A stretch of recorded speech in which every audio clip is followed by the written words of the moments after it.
반갑습니다. 성도 여러분, 한가람 아침 묵상에 오신 여러분들을 환영합니다. 자, 오늘 말씀 민수기 26장 1절에서 51절까지 말씀입니다. 너무 길기 때문에 오늘 1절에서 4절까지만 읽도록 하겠습니다.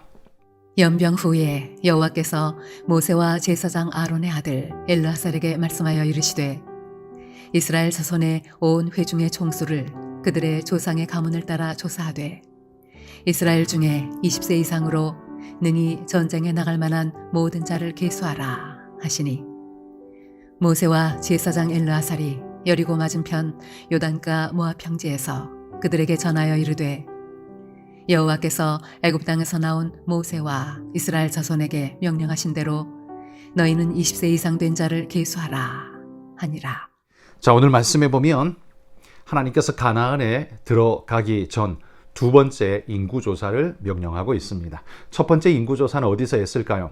출애굽하고 난 다음에 직후에 그들의 인구조사를 지파별로 했었습니다. 그때의 인구조사를 했더니만 그 숫자가 60만 3,550명이었었습니다. 그런데 오늘 51절에 보면 가나안 입성 직전에 인구조사, 두 번째 인구조사를 했더니만 그 숫자가 60명, 1,730명으로 나오고 있습니다. 거의 대동소이하다라는 거죠. 별다를 바 없이 하나님께서 이 모든 이스라엘의 숫자들을 인구를 지켜주셨다라는 것을 볼 수 있죠. 20세 이상으로 군대에 나아갈 만한 자, 남자들만 계수한 숫자입니다. 그러니 여자들과 노인들과 또 어린 아이들, 청소년들까지를 뺀 숫자이죠. 그들까지 다 포함한다면 우리는 대략 200만 명이 넘는 숫자가 될 것이다 라고 추정합니다. 아마 200만 훨씬 넘었을 거라고 생각합니다. 왜냐하면 고대에는 아이들이 출생 숫자가 어마어마했기 때문에 한 가정에도 아이들 출생이 숫자가 어마어마했기 때문에 200만은 아마 최소치로 잡은 것일 것이고요. 훨씬 더 많은 숫자가 아마 되었을 거라고 생각되어집니다.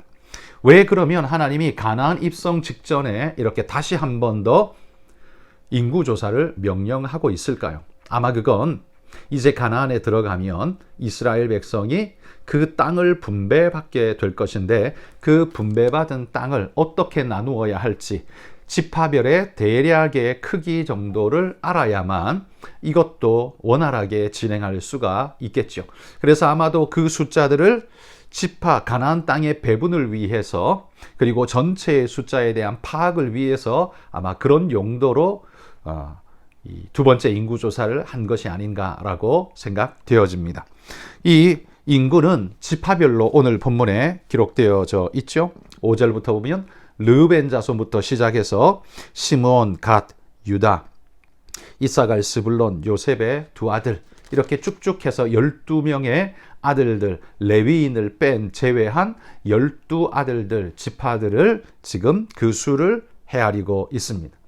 그러다 보니 우리는 이 본문을 들고 무엇을 설교해야 될지 사실 저로서도 어려운 일이기는 합니다. 이 숫자가 우리에게 뭘 말해주는가? 하나님께서는 이 가나안 땅에 들어보내실 때 이 숫자를 계획해서 조사해서 뭘 하시려는가라는 질문을 우리는 갖게 되죠. 앞에서도 말한 것처럼 아마도 가나안 땅 배분을 위한 그리고 전체의 숫자에 대한 파악을 위한 기초조사였을 것이다 라고 생각됩니다. 그러면 여러분 오늘 이 본문에 나오고 있는 인구조사를 통해서 우리가 볼 수 있는 내용은 뭐가 있을까요? 저는 몇 가지 이렇게 정리해 보고 싶습니다. 첫 번째는요. 광야에 40년을 보내었으나 출발 전이나 지금 도착지 직전이나 숫자가 거의 대동소이하다라는 겁니다. 60만 3,550명이었는데 60만 1,730명. 그러니까 숫자가 거의 별로 줄지 않았다라는 거죠. 거의 똑같습니다. 이게 뭘 말해주겠습니까? 광야의 삶이 하나님이 어떻게 보호하셨길래 그들을 이렇게 안전하게 탈 없이 붙잡을 수 있을까라는 그런 놀라움을 금할 길이 없죠. 사실 광야로 들어가면 농사도 지을 수 없고 마실 물도 제때 없고 치료도 하기 힘들고 여러 모양으로 불편함이 많습니다. 그러면 분명히 인구가 줄어야 하는 게 정상입니다.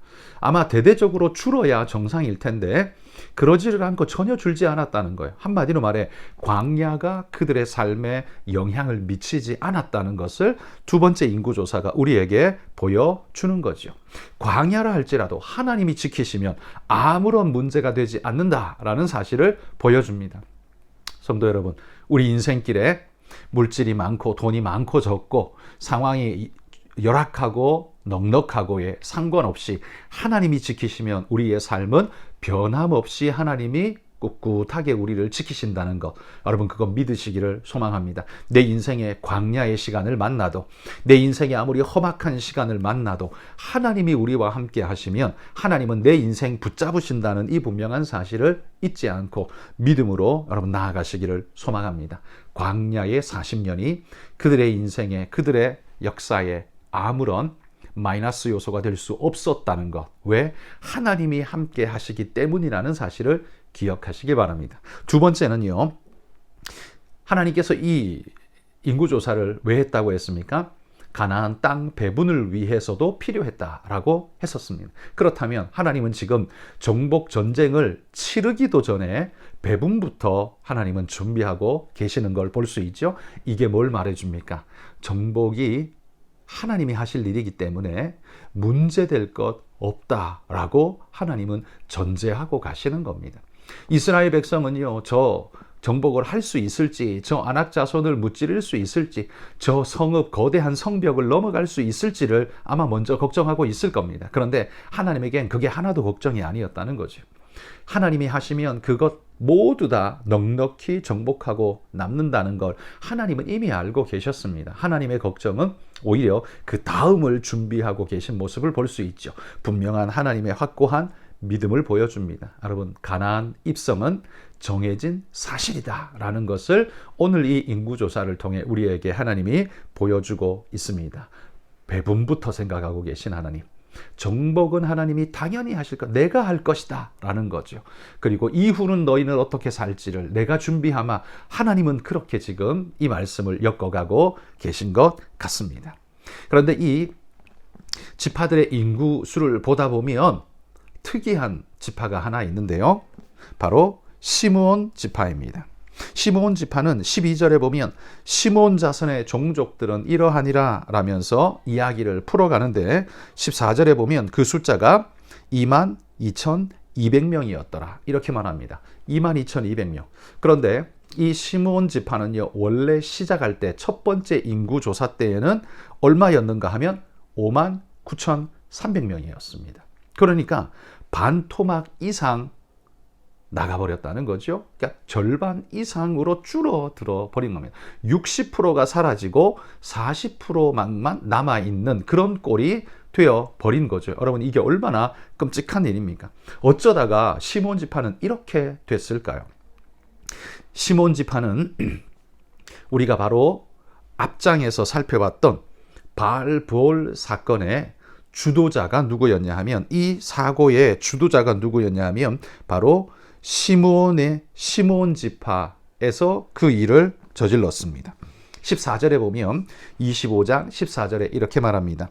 죽임을 당한 이스라엘 남자 곧 미디안 여인과 함께 죽임을 당한 자의 이름은 시므리니 살루의 아들이요 시므온인의 조상의 가문 중 한 지도자이며, 시므온 지파의 한 지도자였던 시므리라는 자가 이 모압 여인과의 행음, 미디안 여인과의 행음을 통해서 이 죄악을 앞서 행했습니다. 모압 왕의 그 꾀에 이 계략에 넘어가서 이스라엘 백성을 죄악으로 구렁텅이로 떨어뜨리는 일에 앞장선 자가 되었다는 겁니다. 이 연병에 죽은 자가 24,000명이었다라고 말합니다. 24,000명이 죽어가면서 이 질병은 비느하스의 열심으로 인해서 겨우 구원 얻기는 했지만 그러나 치명적인 아픔을 갖게 되었죠. 이 때문일까요? 미디안의 이 시몬 종족의 족속의 숫자는 반토막 이상 날아가 버린 22,200명밖에 남지 않았습니다. 이 일로 인한 하나님의 심판인 것 같습니다. 여러분, 오늘 이 사건을 보면 물론 이것으로만 이렇게 시몬 지파가 줄어들게 된 이유인가? 라고 물을 수도 있지만 어쨌든 이것이 이유가 된다는 사실만큼은 우리가 부정할 수 없겠죠? 이걸 보자면 죄는 우리의 몰락을 가져온다라는 사실을 우리에게 말해주고 있는 것 같습니다. 여러분, 가족의 한 사람이라도 하나님 앞에 큰 범죄에 떨어지게 되면 여러분, 그것 때문에 온 가족이 고통받고 아픔을 당하고 상처를 받아 가족이 깨지기도 하고 고통에 떨어지기도 합니다. 한 사람의 고통이 온 가족을 고통 속으로 떨어뜨리는 것처럼 이 시몬 지파의 한 사람, 지도자의 한 죄가 그 모든 무리들을 죄악으로 끌고 가서 지파 자체가 거의 반토막 이상 날아가 버리는 그런 끔찍한 결과를 낳게 만들었다는 사실, 우린 이 부분을 흘려보지 말고 주목해야 할 것입니다. 여러분, 죄는 우리를 몰락시킵니다.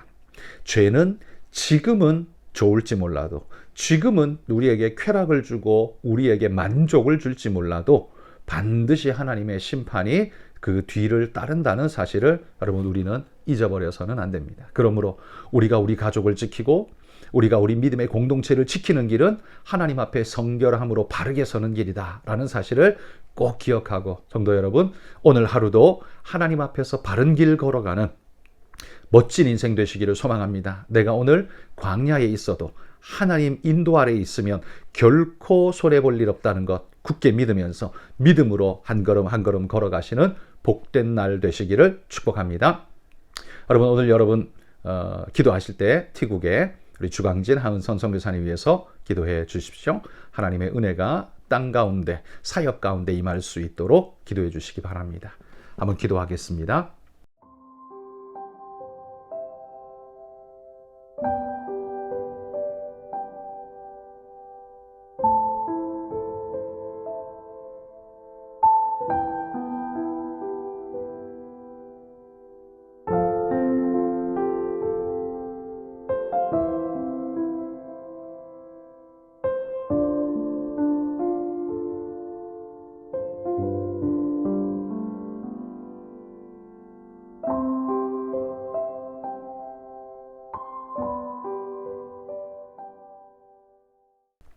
하나님 감사합니다. 오늘도 주님 주신 은혜의 말씀을 마음에 새기며 이 하루를 살아가기 원합니다. 이스라엘이 광야로 40년을 돌았지만 그럼에도 불구하고 이전이나 이후나 하나님 그 숫자가 요동이 없었던 것은 하나님의 인도가 얼마나 철저했는가를 우리에게 보여주고 있습니다. 주님, 우리 인생에 어려움이 있어도, 아픔이 있어도 우리 인생 흔들 수 없다라는 사실을 오늘 본문이 말해줍니다. 이 말씀 굳게 믿고 어떤 힘든 일이 내 앞에 놓여 있을지라도 주님만 의지하며 넉넉히 믿음으로 승리해가는 하나님의 귀한 일꾼들이 다 될 수 있도록 우리 성도들을 축복하여 주옵소서. 감사드리며 예수님 이름으로 기도합니다. 아멘.